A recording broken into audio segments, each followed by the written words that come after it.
Our next expert, Mr. Joy Daniel, a colleague in the moment as well as a good friend.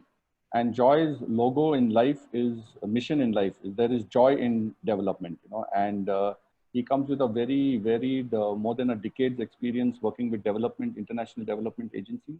He's worked with the GIZ in the Mekong Delta. He's worked with the United Nations Development Project in Thailand, in Indonesia. I think he speaks also a little bit Indonesian. And then after the tragic passing away of his father, he came to take over the organization started by his father. And he works in Aurangabad, which is the sugar bowl and also the most driest district in India. And this is where organic agriculture can make so much of a difference. He's also one of the rare people who's a second generation organic. His father, Dr. Alexander Daniel, was very well known. He's worked with Dr. Yadav on the standards, Indian standards. He also set up the Civil Society PGS, which Joy is a founder member of, as well as which was a precursor for the PGS India. So Joy, the screen is yours. Thank you so much, Sandeep, for the lofty introduction. And thank you, Dr. Yadav, for the wonderful presentation, bringing the foundation to this presentation that come.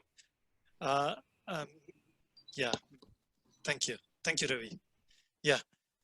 Now, we heard about the certified organic area and the scenario with related to the certified organic products in the markets. Now, what I'm going to talk about is the non-certified organic area. Now, just to a recap of what is the area under organic certification, we heard that there are 2.3 million hectares of cultivated area, which is certified by the third-party certification agencies accredited to APIDA. And then there are another 1.37 million hectares of forest land that is certified for NTFP collection, for wild harvest collection. Besides these third-party certified areas, we also have PGS certified, participatory guarantee system certified lands amounting to about 0.6 million hectares that is administered, this PGS system administered by National Center for Organic Farming. In terms of our global status, we rank globally 9th in terms of area under certification. But when it comes to the number of certified organic farmers, we have the largest number of organic certified farmers, primarily because we have a large number of small and marginal farmers. But if you look at the products that are certified, you will notice that most of these products come from irrigated certified areas. For example, the vegetables, the fruits, and even the cereals, the rice, wheat, and so on. And also caters to a very niche market. For example, the basmati rice. For example, the fruits too, walnuts, for instance. So we are missing out probably on some areas and some products. That's where I am getting it into gradually. Next, please.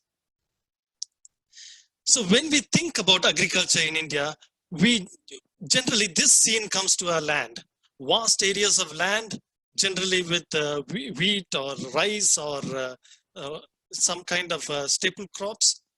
But then agriculture can also be in the foothills of the mountains, where a tribal woman is harvesting millets. It could be in the fringes of a forest, where tribals are harvesting the forest produce, NTFP. Or it could be in arid zones, where the rainfalls are 300 millimeter or even less per year. They're growing millets. Subsistence farming is being practiced there. Next, please. But when it comes to our certified lands, we are focusing more on these 140 million hectares of net sown area. That is that gray area where the arrow is pointing to.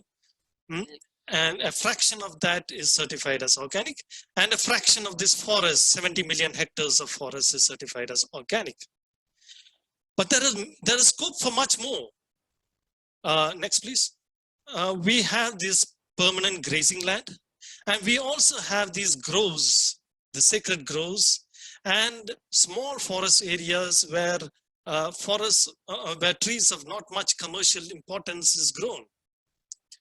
Now, let's look at these areas in particular.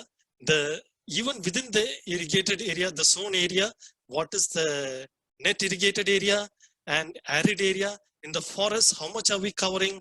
And also in the groves. Let's look at this in the next slide, please.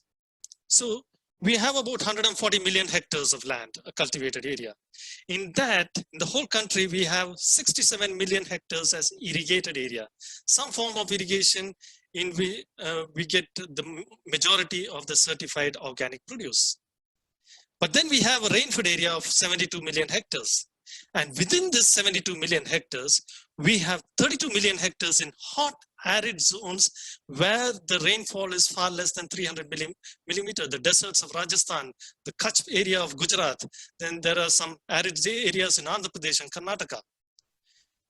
Then we have the cold arid areas, the 7 million hectares in Ladakh and the Spiti area of Himachal Pradesh. Then let's look at our forest cover. We have sacred groves of India, which the Indians are very familiar with. Near communities, they preserve certain kind of forests ranging from few hectares to hundreds of hectares. And this type of sacred groves are there all around the country, from north to the south and from Gujarat to the eastern, northeastern tip of the northeastern part of India. Around the country, we have about 3 million hectares of sacred groves. Then we have intense forests in the northeast region. With only 8% of the land in India, the northeast area region has about 25% of the forests. If you look at Mizoram, they have 85% of the land under forests. Arunachal Pradesh, 79%, Meghalaya, 76%, Manipur and Nagaland, 75% of the area is covered by forests. Next, please. Now, let's look at the fertilizer, the chemical fertilizer and pesticide use in these areas, the forests, the arid regions, and the northeast region. Now, Ladakh has less than 25% of the national average of chemical usage per hectare. And added to that, only a fraction of the area in Ladakh is under agriculture. Most part of Ladakh region is not cultivated because of the harsh climatic conditions. And some blocks in Ladakh have zero demand for both for chemical fertilizers and pesticides.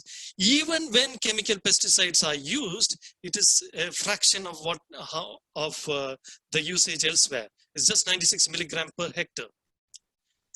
The northeastern states, the Nagaland, Arunachal Pradesh, Tripura, Meghalaya, and Sikkim have zero or very negligible use. Just for an example, as per the latest Nagaland Organic Agriculture Policy under development, it states that the average usage of chemical fertilizers in Nagaland is just 1.5 kilogram per hectare. That's how much less it is.